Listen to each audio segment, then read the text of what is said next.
Welcome back to OC Power Donors. I'm Paula Aragone and the host of the Emmy-nominated TV show, The American Dream.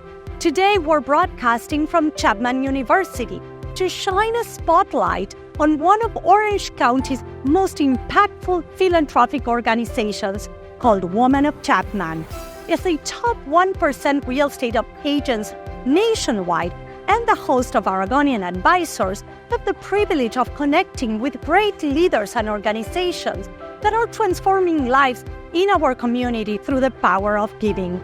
Today, I have the honor to sit down with Adrienne Brandes, current president of Women of Chapman, an organization that has raised millions of dollars to transform lives here in Orange County. Join us as we dive into the stories behind the power of giving. So, Adrienne, thank you so much for joining us today. It's my pleasure. And first and foremost, congratulations on stepping into the role of president of Women of Chapman this year. Thank you. I know you've been a great supporter of this organization for many, many years, especially with the Students Filmmaker Endowment. So tell us a little bit, what inspired you to take on this role? Well, so I've been involved, as you know, and first of all, I'm very grateful to be here. Oh, my pleasure. So thank you for asking me. You know, I'm honored to be president again, and actually quite humbled because I was approached by the membership, the steering committee, and they said, would you consider taking the presidency for another year just to pull everything back together? And we have such an amazing steering committee. I mean, it's a really well-connected and well-run team. You know, Sue, again, is now doing programs. Sue Hook. Kathy Hamilton just does her thing. She's great with PR and communications and that sort of thing. Mikey Lars, who does memberships, got 22 new members in the last 3 months. That's fantastic. Which is amazing. Yeah. And, you know, Jackie Penner is obviously doing Christmas at the Ritz, which I know we'll talk about later. We just have a great group of women that some have been around for a while, some are new, and that's what we need. We need new energy. I agree. I think what you're doing is fantastic because you're pulling it all together. You know, instead of having bits and pieces, we all work in unison. So I've been involved with Women of Chapman in the, you know, as a committee member for now 3 years, a little bit over 3 years.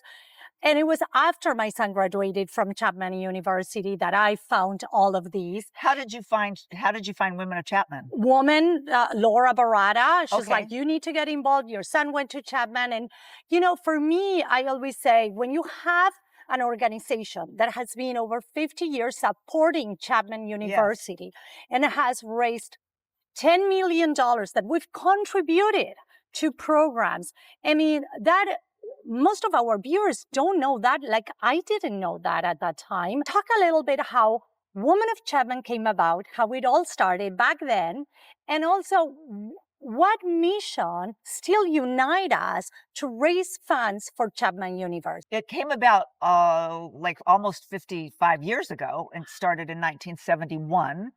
But I think what keeps us together, I think we're very unique in that we are a group of women that all get along. We support one another. We have an amazing team. We have, you know, you mentioned earlier, Laura Barada. She's coming back and doing the membership tea. Yes. And that was something that, even though we want to try new things, that was an old thing, but it's coming back and being people revamped. Yes. And it's a wonderful way to get members to come and say, come as my guest. There's no charge to you. And this is what we're all about. So our main mission, obviously, is to raise money for Chapman.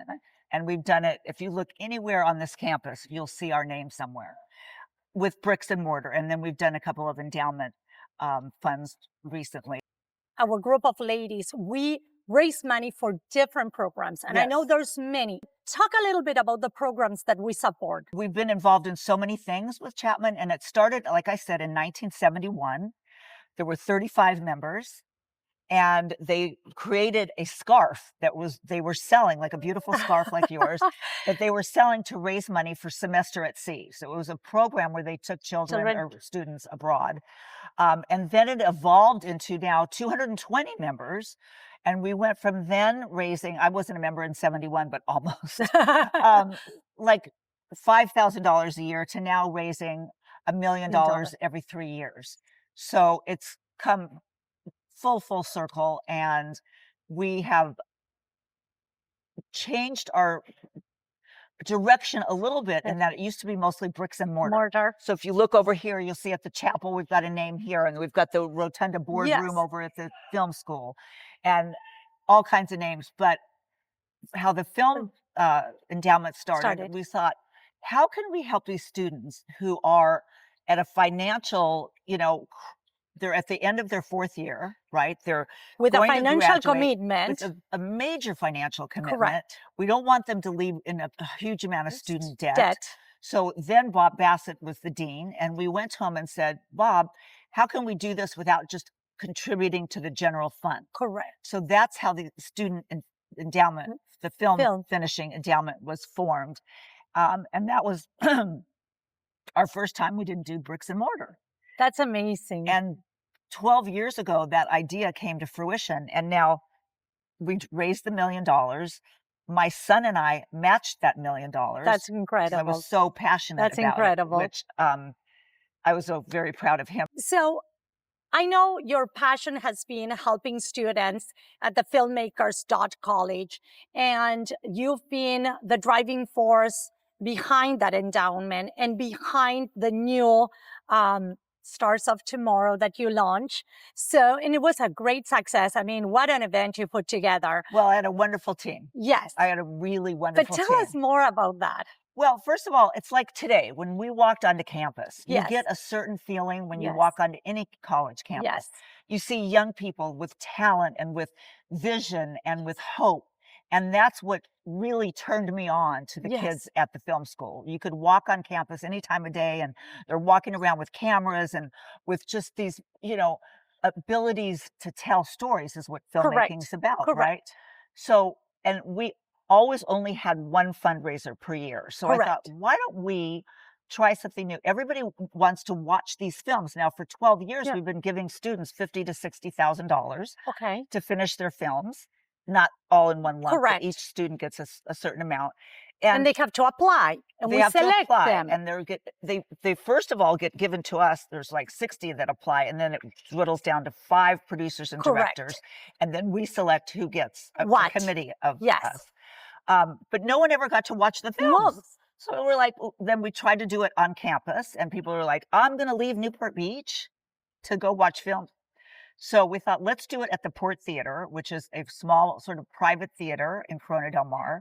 And let's make it, which everybody loves, like a gala night, and get the men involved. So, because it's not just a ladies' lunch. Correct. And people showed up in long gowns. You looked amazing and gorgeous. And they were so thrilled to be there. And it wasn't your rubber chicken dinner. No. People were like, oh. No, it was fantastic. Oh my God. We had so many people at that event, and everybody said, what an incredible, feast that we did, because it was everybody talking to each other, everybody watching the movies together. Exactly. I mean, the popcorn was flowing, and it was fantastic. And that's what it's all about. I mean, Dean Galloway was there to interview the students, and it shows the people that are attending, this is where your money's going. These are our future stars of tomorrow. And there were tears that night. I know. It was really, it brings me Your speech was fantastic. It was on point. And, we had a lot of support that day, a lot of new people that came.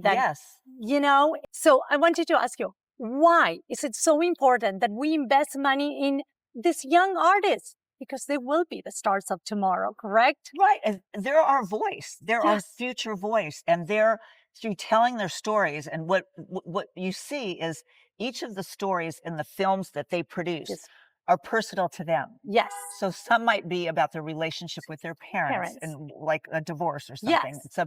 And so they're telling the world their message. And isn't that what filmmakers do? Oh, absolutely. And so basically we're banking on them, entertaining the world, but also talking about diversity and education and all the wonderful things that these students bring to our lives. And to me, honestly, what it is, we're helping these kids. We're providing them a future, a career. Their career path is changing because we're supporting them to follow on their dreams, on their passions. So, I want you to tell a little bit more about that endowment, that money. I mean, I know that Women of Chapman just recently reached a major milestone with a 1 million endowment. And I want you to tell what that is going towards, and also share a success story of one of those students that you see that his life, his career path has been transformed with our support. Well, actually, the endowment was funded almost 12 years ago. Oh my God. But now it's worth over $2 million because of compounding interest, which is great to teach the kids as well. And what this is, they have to produce this film in order to graduate. And what has come to fruition is that it's their calling card when they go out to apply for a job. Here's my film. Here's my 5 to 10 minute film. That is fantastic. And so let's say they come in and they present their project and they say, here's our budget. They might need $10,000 to be able to go to a different location or to get beautiful props. Or we just did a gal that pitched us that needed period costumes. Yes. Or a great actor. So it makes their films that much better without giving them the burden of extra funds that they or their parents have to come up with. So my brain is going places, and I'm like, with the Stars of Tomorrow, where you open the doors to all these wealthy, Orange County residents that have the ability to see these kids in action. They might even get a sponsorship from somebody that could take them to the big screen. These kids never had access to that. That's right. And also, like, just for example, the gentleman that owns the Port Theater was there that evening with his wife. Yes. And he said, and he obviously knows film. Yes. Right? He said, I can't believe the quality of these films. And again, very emotional. And he got to meet them. And he said, let me know how I can support this next year. You see? So, we're going to ask him to underwrite the whole thing. Of course we are. That's of what course we right? are. Yeah. And he'll probably do it so happy. With grace and with, and this is how we help these students. And then they feed off of one another. I know. And it's like I was saying about how the Women of Chapman, we take care of each other. And you know what? The event that we put, the summer luncheon, where we give the check out to the university. I mean, it's so powerful to be sitting there and saying, this goes to the students.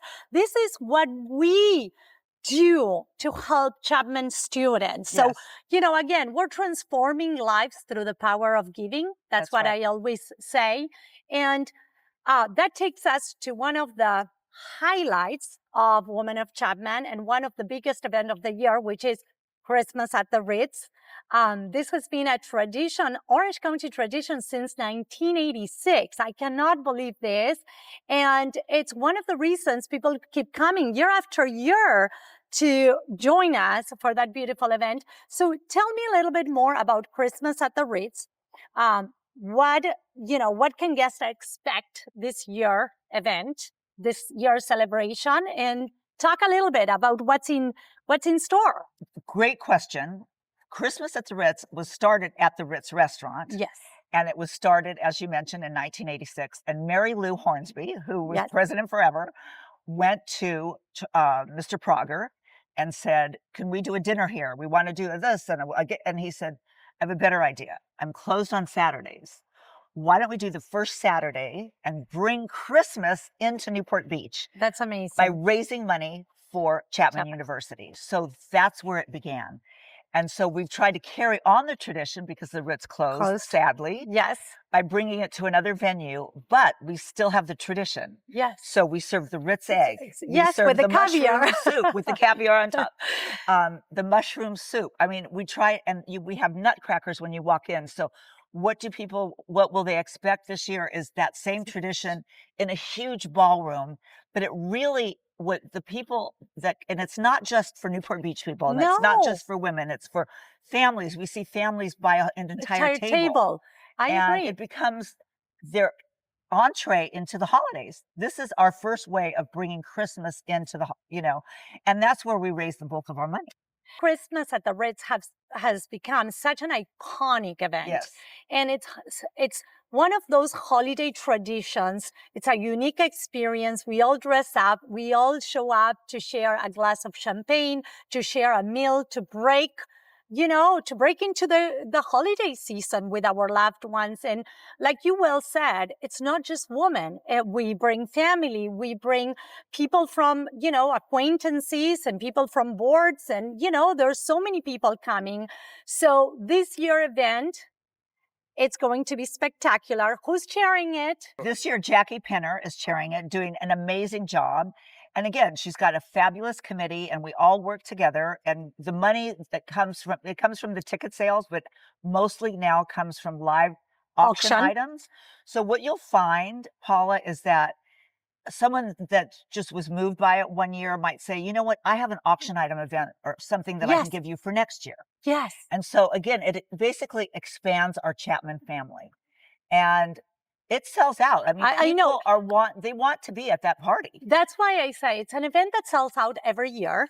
And we've had it at different venues. This year, it's going to be December 13 at 11 a.m. at Balboa Bay Club. So write it down.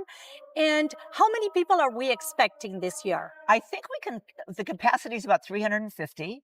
Okay. And again, that's where we raise the bulk of our money. So we estimate that we will raise somewhere between 275 and 300,000. That's incredible. Most of our pledges now are in the $1 million range. And that's an endowment, again, that will be, once it's funded, it'll grow and it will be forever. Yes, forever. Exactly. Forever. So that's why Christmas at the Ritz is so important. Yes. And it's so fun. And people really do look forward to it. And when you open the doors and they see the Christmas carolers and Santa Claus is there, it's you know what? Terrific. There's no better way to kick off the holiday season than at Christmas at the Ritz. I know it's going to sell out. So for the ladies that are listening to us, watching us, saying, I want to be a part of this, how do they get involved? What is the membership process like? And what can they expect in terms of commitment? Okay, so that's an excellent question. And there's several different levels of commitment. So you can come in as a lifetime member and pay a different amount. Okay. Or you can come in as a yearly member. The best way to do it is to contact one of the Women of Chapman. And we really want more members that have new ideas, and we want to get them more involved. Like you've seen the steering committee, we have new blood and new people, and it's our family, and we're expanding that family. Correct. And then at some point we pass the baton, and old ladies like me can leave and leave their legacy there. But I love it. It's, again, that's why we brought the membership tea back. Correct. Because if I have a friend that wants to join, I have to sponsor her, and then she has to have another sponsor as well. Okay. So I might two sponsors. So you come to the tea or you come to a lunch as my guest, and then you meet someone and people connect at the table. Yes. And now they become friends.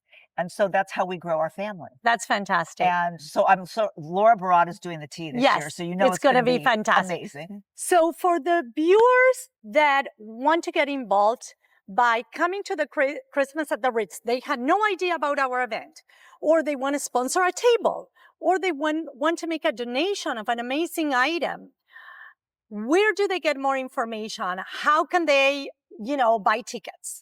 You can go to Chapman University's website. Okay. And you will find Women of Chapman. Perfect. Under the name of that website, and you can find all the information there. Okay. So and we're going to put a link to that so that they can find us. Yeah. And then, so to me, one of the things we need to really drive the message is that what we are doing as Women of Chapman, what Women of Chapman has been doing for the last 50 years is to have an impact and a legacy on our students here, that they can become, I always say, the students of today are going to be the success stories of tomorrow. 100%.